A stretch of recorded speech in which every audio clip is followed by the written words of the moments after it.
अस्सलाम वालेकुम वरहमतुल्लाहि वबरकातुह। कैसे हैं आप सब लोग। आज हम 112 आयत करेंगे। बला, हाँ क्यों नहीं, मन जिसने अस्लमा सपोर्ट कर दिया, वजहहू अपने चेहरे को।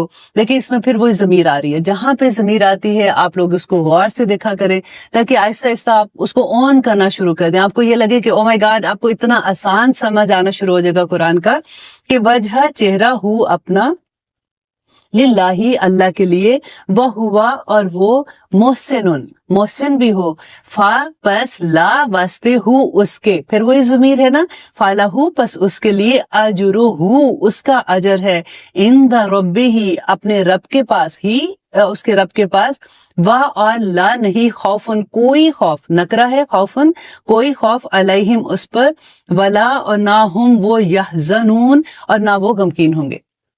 अब अल्लाह सुब्हानहू तआला इसमें क्या हमें बता रहे हैं कि जन्नत में कौन लोग जाएंगे, और उसका इतना खूबसूरत अल्लाह सुब्हानहू तआला ने एक्सप्लेनेशन दिया है इसमें कि क्यों नहीं, हाँ वो जिसने अपना चेहरा अल्लाह सुब्हानहू तआला के सामने मती कर दिया, सुपुर्द कर दिया, अल्लाह सुब्हानहू तआला के हवाले कर दिया।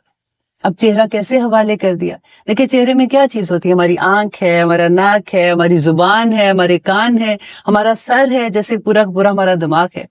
सब चीजें अल्लाह सुब्हानहू तआला के सामने मती कर दे। अल्लाह सुब्हानहू तआला ने बताया है ना। देखिए आंखें कैसे मती होंगी, अल्लाह सुब्हानहू तआला ने आंखें क्यों पैदा की हैं, किस वजह से? हमें अल्लाह सुब्हानहू तआला ने देखने के लिए दिया ना, हमें उसका शुक्र अदा करना चाहिए। अब इन आंखों से अगर हम कोई ऐसी चीजें देखें जिससे अल्लाह सुब्हानहू तआला ने मना किया है, तो फिर हम क्या जवाब देंगे? हमारी जुबान देखें जो अल्लाह सुब्हानहू तआला ने दी है, अल्लाह का एहसान है, अल्लाह का शुक्र है कि उसने हमें जुबान दी है कि हम बोल सकते हैं। कितने लोग हैं जो बात भी नहीं कर सकते हैं, और इस जुबान से अगर हम किसी का दिल दुखाएं, अगर हम ऐसी बात करें जो अल्लाह सुब्हानहू तआला ने मना की है, जिसमें अल्लाह सुब्हानहू तआला ने कहा ना वाइलुल लिकुल्ली हुमज़तिल लुमज़ा, इसमें दोनों चीजें आ जाती हैं, आंख के इशारे और जुबान से चुगली लगाना। वाइल कौन सी वादी है? अल्लाह सुब्हानहू तआला ने बताया कि वाइल जो है वो दोज़ख की ऐसी वादी है जिसे दोज़ख भी पनाह मांगती है। तो यहाँ पे वही है कि अपना चेहरा अल्लाह सुब्हानहू तआला के सामने मती कर दे, उसका अपना कुछ ना रहे, वो इंसान ये कहने वाला बन जाए कि इन्ना सलाती व नुसुकी व महयाया व ममाती लिल्लाहि रब्बिल आलमीन, कि मेरा सब कुछ रब के लिए है। देखिए एक दफा अल्लाह के हो जाए ना तो अल्लाह सब कुछ आपके लिए खोल देता है, ये पूरी दुनिया हमारे लिए हो जाती है, अल्हम्दुलिल्लाह। और फिर अल्लाह सुब्हानहू तआला कहते हैं कि वाह हुआ मोहसिनुन, और वो मोहसिन भी हो। देखिए ऐसा नहीं है कि ठीक है हमें आंखें दी हम उसका हक जो भी अदा कर देते हैं, हमें जुबान दी हम अदा कर देते हैं, नहीं। मोहसिन क्या होता है कि जितना उसका हक है ना उससे बढ़ के देना, एहसान के लेवल पे। जैसे माँ बाप के लिए अल्लाह सुब्हानहू तआला ने कहा कि उनको हक नहीं देना, उनका उन पे एहसान करना है। हक तो दे ही नहीं सकते वैसे, ऑनेस्टली अगर कोशिश भी करे तो कौन हक दे सकता है। तो यहाँ तो अल्लाह सुब्हानहू तआला कह रहे हैं कि जिसने अपना चेहरा मती कर दिया। जब हम सजदा करते हैं अल्लाह सुब्हानहू तआला के सामने तो हम क्या करते हैं, हम अपना चेहरा ही तो मती कर देते हैं। ये तो एक जैसे हम प्रैक्टिकली हम ऐसे करते हैं, लेकिन अगर आप वैसे देखें तो हमारा पूरा जिस्म अल्लाह ताला के लिए मती हो जाए, और यही कामयाबी है। और अल्लाह ताला क्या कहते हैं कि वा फलहु अजरुहु इंद रब्बिही, तो उसका अजर उसके रब के पास है। अल्लाह किसी का अजर अपने पास नहीं रखेगा।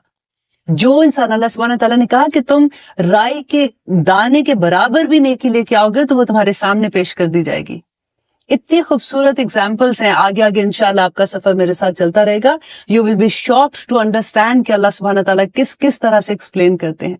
क्या एक माँ अपने बच्चे को बताएगी, क्या एक उस्ताद अपने स्टूडेंट को समझाएगा, जैसे अल्लाह सुब्हानहू तआला अपने बंदों को समझाते हैं। और इतनी खूबसूरत, इतनी डिटेल के बाज़ दफा ये लगता है कि अभी तो ये पढ़ा था, अभी तो ये आयत आई थी, फिर से वैसी बात आ गई है।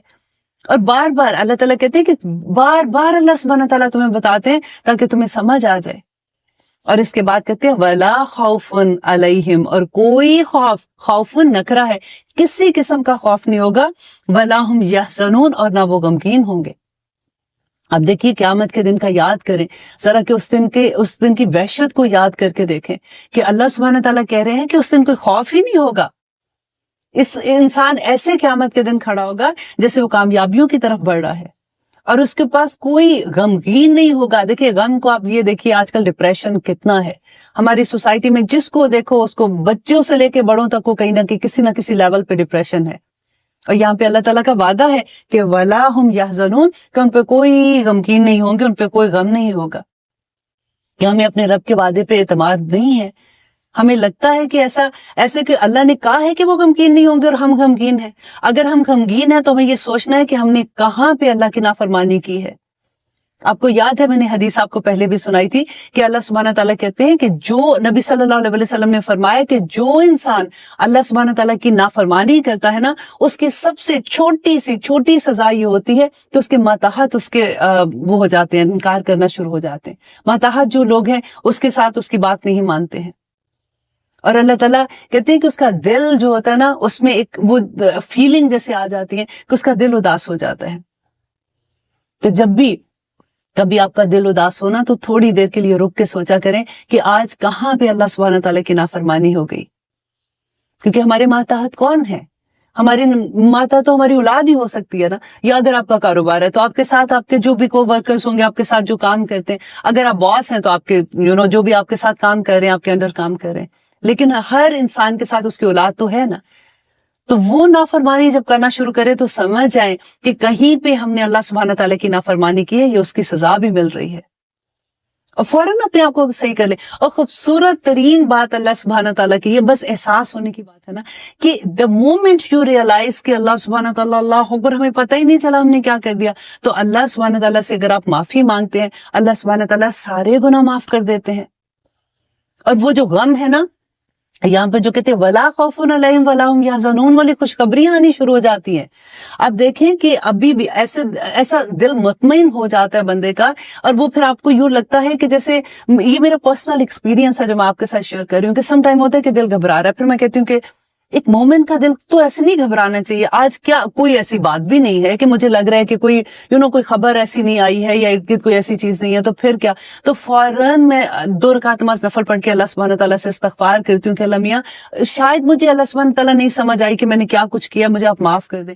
آپ بلیو کریں وہ دل کے اندر وہ جو ایک خوشی کا احساس ہوتا ہے نا، جس کو کہتے ہیں نا کہ ملینز میں بھی نہیں مل سکتی، انبلیویبل خوشیاں ملتی ہیں انسان کو. ایک دفعہ اللہ کے سامنے متی تو ہو جائے اور متی کا مطلب سمجھ آ جائے. دیکھیں قرآن کو سمجھنے کا پورا آپ دیکھیں کہ مقصد صرف ہر آیت میں آپ اللہ سبحانہ تعالیٰ کو ڈھونڈیں، ہر آیت میں آپ اپنے آپ کو جمائیں کہ میں نے اللہ کو کیسے منانا ہے. مجھے اللہ کی پہچان، محبت تبھی ہوتی ہے نا جب کسی کی پہچان ہوتی ہے. تو جب ہم ان آیات کے تھرو اللہ سبحانہ تعالیٰ کو پہچانیں گے تو پھر اس سے محبت تو ہوگی نا. اور جس سے محبت ہوتی ہے پھر تو اس کا ہر حکم ماننے کو دل چاہتا ہے. پھر تو بندے کا دل ہی نہیں چاہتا کہ وہ کوئی ایسی کام بھی کرے، ایسی حرکت کرے جس سے اللہ سبحانہ تعالیٰ ناراض ہو جائے. کیونکہ اللہ تو 24 گھنٹے دیکھ رہے ہیں. ہم سو رہے ہیں اور وہ ہمیں دیکھ رہے ہیں. ہمارا ہر عمل فرشتے، یہاں پہ 2 فرشتے ہیں. اللہ سبحانہ تعالیٰ نے قرآن میں بتایا ہے کہ وہ بات تمہارے منہ سے نہیں نکلتی کہ وہ اچک لیتے ہیں. اس طرح سے لفظ آیا وَلَدَيْهِ. تو اللہ سبحانہ تعالیٰ تو ایک بات واضح ہے قرآن میں. صرف بات یہ ہے کہ ہمارا علم اتنا نہیں ہے. ہم باقی دنیاوی علم لینے کے لیے ہم دن رات پڑھتے ہیں. ہم بچوں کو اسکول میں، ہم خود پڑھتے تھے جب کالج میں، اسکول میں، تو صبح سے رات تک ہمارا تو غم اور ہم ہی یہ تھا کہ ہم نے پاس ہونا ہے، ہم نے ایگزام دینا ہے، ہم نے یہ کرنا ہے. لیکن کبھی ہمیں یہ غم ہوا کہ ہمیں تو قرآن کا علم نہیں ہے، یہ ایک کتاب جو ہے اس کا علم نہیں ہے ہمیں. اور اگلی آیت میں 113 آیت ہے، وقالت اليہود، وقالت اليہود، اور کہا یہود نے. وقالت کیوں آیا یہاں پہ؟ کیونکہ یہود جو ہے وہ مؤنث ہے.